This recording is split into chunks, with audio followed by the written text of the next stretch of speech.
Hi, everybody. Okay, tonight I'm kind of throwing out some random thoughts, some things that I remembered that I forgot at the right moment to tell you. And what's going on today is that the weather here in Central Florida has been unusually cold for like over a week now, I think. And it will continue throughout this week. Um, So I'm just glad that I kept some of my warm clothes and I have heat and it's all okay.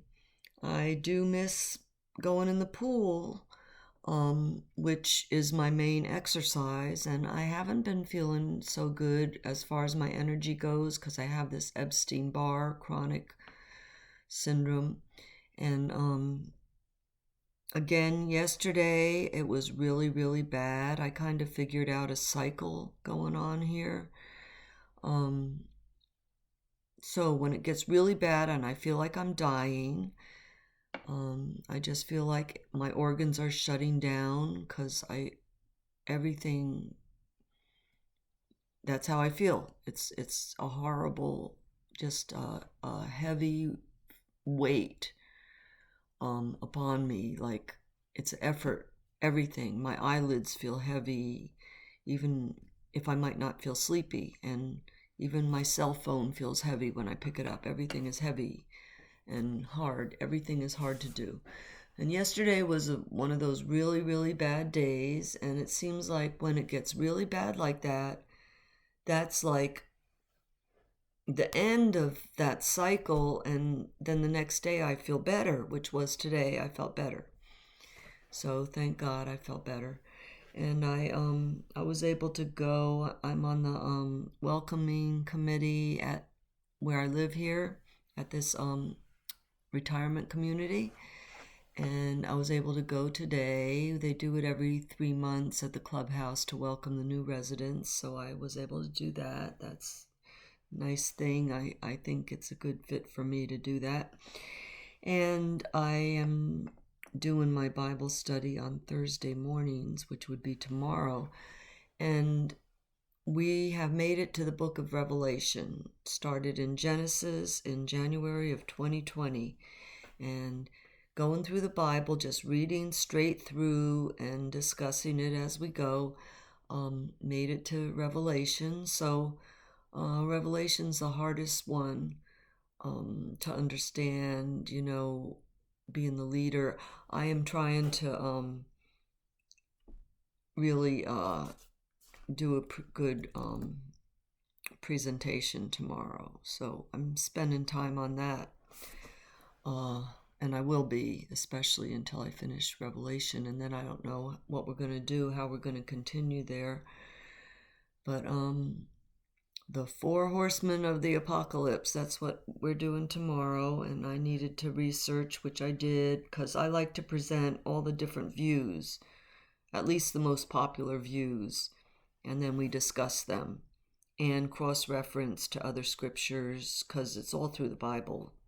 People think Revelation's the only place that's talking about the end of the world, but no, it's all through the Bible.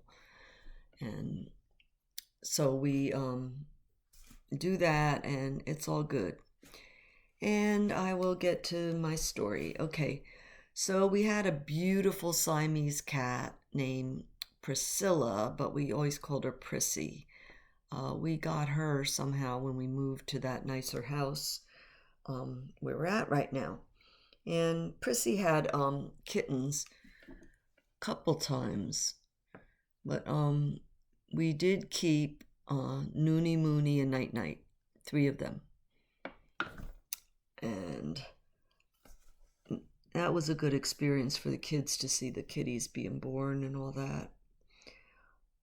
So I did forget to mention, back in 1979, we moved to San Diego in 78. In 79, one time when I was living in Golden Hill near downtown and going to the bank one day, Bank of America, that was my bank. And going to the bank, there was this big pillar of black smoke in the air. And I got in the bank and everybody was talking because a plane had just crashed. And I don't know if you all realize, but at that time, it was the biggest plane crash ever in the United States. And it wiped out a whole block in San Diego. And it was like around 150 people were killed. So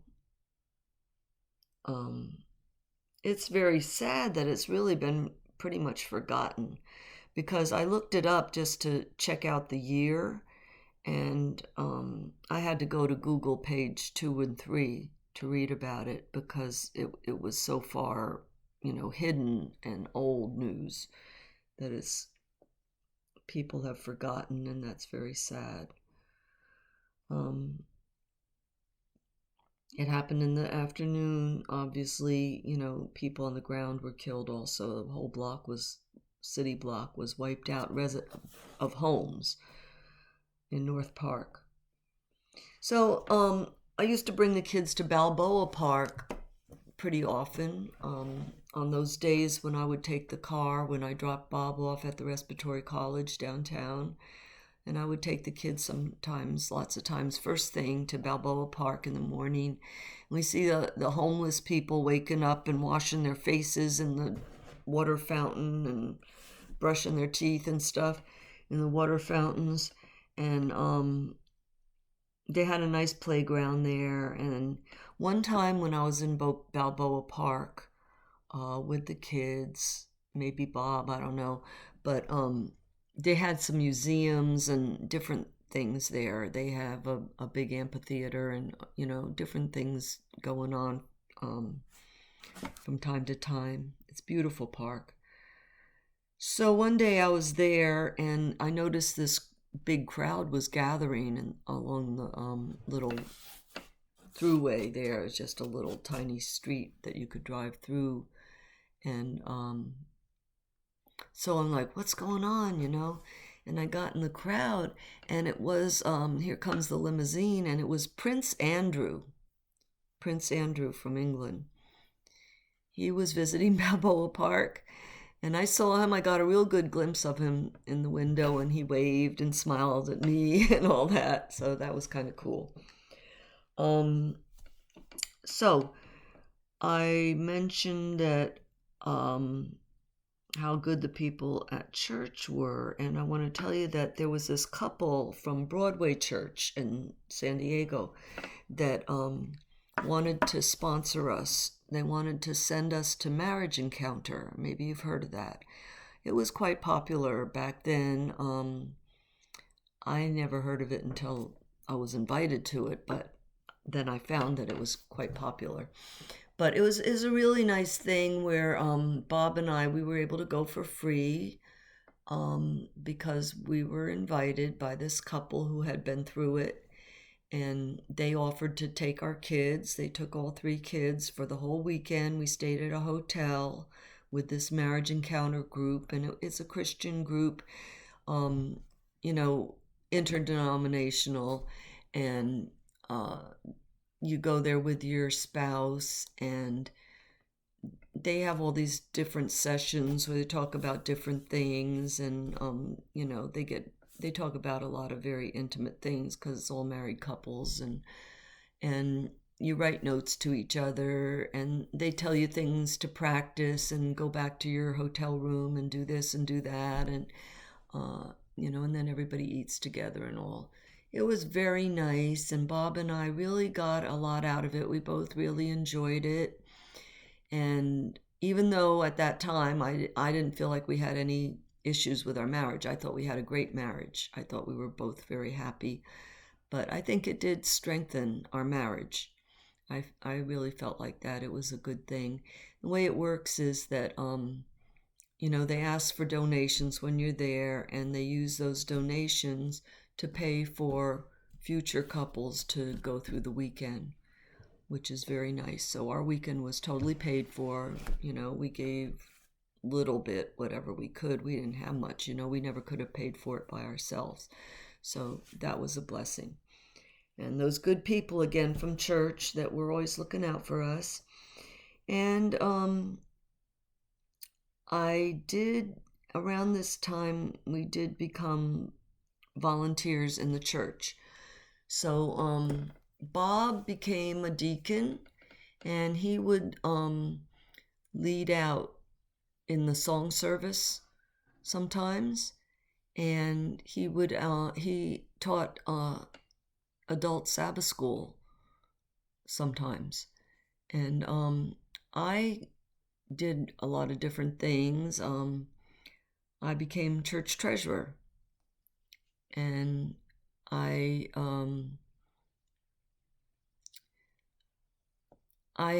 helped in Vacation Bible School every summer. I was teacher for a few years, and then I became director, and I was director for, I think, 5 years. I think I was teacher for 3 years and director for 5 years.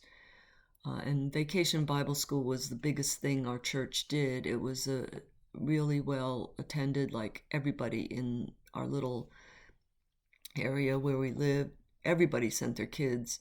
There was Catholic, Mormon, every kind of kids were there. It was one of the best things going for the kids in the summertime.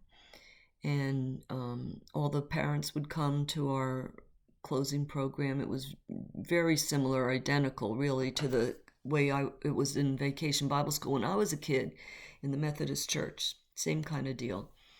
They did the crafts and played outdoors and, learned the Bible stories and lots of good things. So I was involved in that. I did eventually, I taught Sabbath school to the what they called juniors, which was the kids from age 10 through their teens. Any of the kids that didn't want to go, that were teenagers, that they would rather come to my class than the adult class. So I had kids basically from 10 years old to 17 pretty much in my class. I did that for many years. And one year I taught adult Sabbath school. So I also did some community service. I was a deaconess one year. I was community service leader one year. And as treasurer, of course, I was always on the church board. So we did a lot. And Bob helped also with the Vacation Bible School. So there was a few women who, I gotta say, like, I've been talking so much about how wonderful and beautiful these women are, but nobody's perfect. And there was a couple of those ladies that were close to my age that had the little kids and all, and they wanted Bob to be the leader of the Vacation Bible School, director when I was. And Bob was working at the hospital at that time. So he could only do it on his day off that he could come and participate.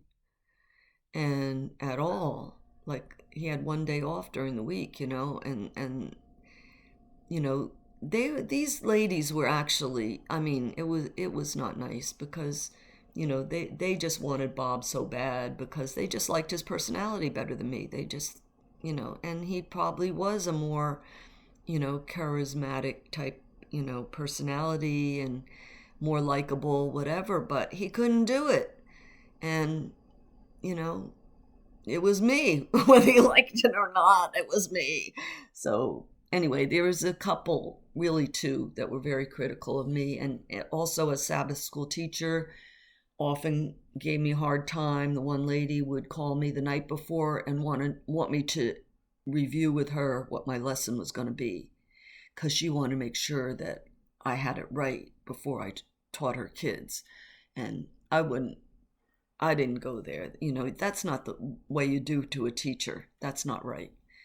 Anyway, so it wasn't all a bed of roses, and on the church board, if you've been on any kind of board, there's arguing and disagreements and all of that, right? Well, I'm going to say that at this point, and I don't think I mentioned it yet, So I will now. Okay. Being church treasurer, right? Of course, I saw what everybody gives, and it really kind of bugged me because there was this one couple in the church, um, older couple. At least they looked old. I don't know, probably late 50s, early 60s, maybe, probably late 50s. But they did not look so good. They were not. They didn't look real healthy. And he was a heavy equipment operator, and he made decent money. And she did not work. It was Estelle and Ed. They're both gone now, God bless them. But she did not work, but she was very intelligent, and I always really liked her. I liked her. I liked her perspective on things. I enjoyed conversation with her. Um, she was a sweetheart, and she was always doing whatever she could to help. And she had some kind of a physical thing. I want to say deformity, maybe. I think she might have been like a dwarf or midget or something. I don't know, but she was very very short, and maybe she had scoliosis or something. I don't know, but it was kind of like she almost had no neck, and very short, and I don't know. I guess I would say kind of stubby, kind of short arms, and I don't know, but very sweet lady. And they had a son who was in his teens back at this time, and he had Downs syndrome. And good boy. He was in my Sabbath school class. And anyway, they lived in a little single wide trailer on about 20 acres, I think. But they did not have a nice piece of property. I mean, they were just like on rocks and rattlesnakes. And they had an big old car that they drove, and they pretty much wore the same clothes all the time. So they appeared to be poor, you know, but they gave more money to that church than any other family in the church. And we even had doctors in the church. We had some professional people in the church, but they gave more money than anybody. And I was the only one that knew because I was a treasurer. But it used to bug me because when we would have a church business meeting, or she might have been on the church board sometimes as, I don't know what, maybe head deaconess or something like that. I don't know. But when we would have these church business meetings or board meetings and she was there, sometimes she would make a little suggestion about, let's spend a little money and do this or that to fix something up, right? And there was always different opinions about what to prioritize. The men usually wanted to fix up the outside, it seemed like, and the women wanted to put new curtains or whatever, but Estelle, when she would make a suggestion, it was like everybody like almost didn't pay attention to her. They just shot it down right away, and everybody else has these big ideas what they want to do, when it was mostly Estelle's money that they're talking about. But nobody knew that. It used to kill me.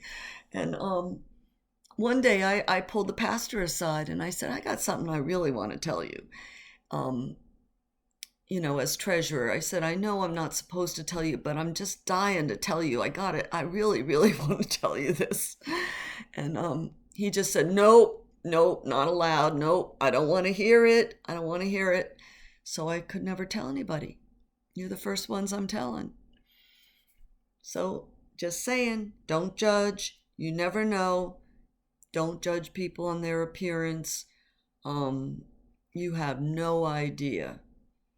No idea what some people do behind the scenes. Humble people that aren't looking for a thank you.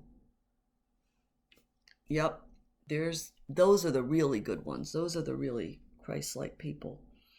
Okay, so also want to mention I did go to school. Okay, I mentioned I did the writer's course. That was college credits for that. And then in the 80s, that's when computers were starting to be used in businesses. Um, more all over the place, even small businesses. So I knew that I needed to learn that because I was going to be going back to work soon. And I went to school for to learn how to use a computer. And at that time, it was Lotus 123 and WordPerfect. Lotus for spreadsheets and WordPerfect for writing. And so I learned how to use those two softwares. It was on the DOS, floppy disks. If you don't know what a floppy disk is like the size of a CD, but floppy because it was flexible. It wasn't hard. And those were the first ones. And I got started on the computer. Didn't have one at home yet, but I needed to learn, and I did. So that was good. Good for my resume. And also, I'm going to say there was another strong earthquake. I'm not sure what year this was, but around the time I'm talking about, I think, because this is what I remember. So we're in that nice house, and it was in the nighttime. We were all in bed, and the bed starts shaking, right? And what happens with the earthquake is when you first feel the shaking, you just kind of stop what you're doing and you just wait to see within a matter of seconds, it's either going to get stronger or it's going to subside. So if it gets stronger, then you take cover. So, we're in the bed starts shaking, it started getting stronger, and we heard the loud noise, which is the earth thunder underground. And we jumped up and yelled to the kids, and we got in the doorway. That's what you're supposed to do if you're inside. Stand in the doorway for support in case things crumble around you.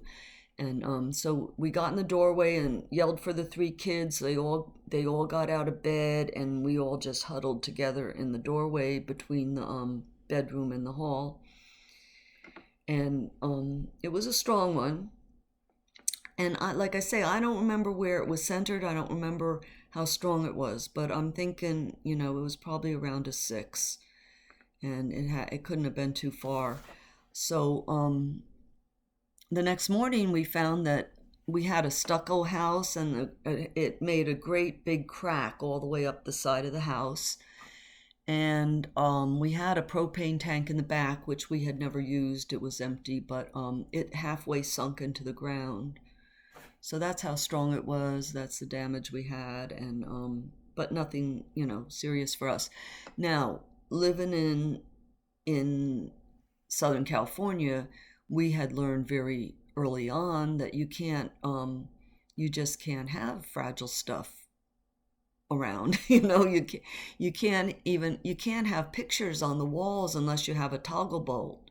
So they're really secured really well, because they'll fall in a minor earthquake. And I mean, you can't have knickknacks, wine glasses, whatever around on the shelves like you can in other parts of the country, because they'll fall and break. So you're very much aware of that kind of thing.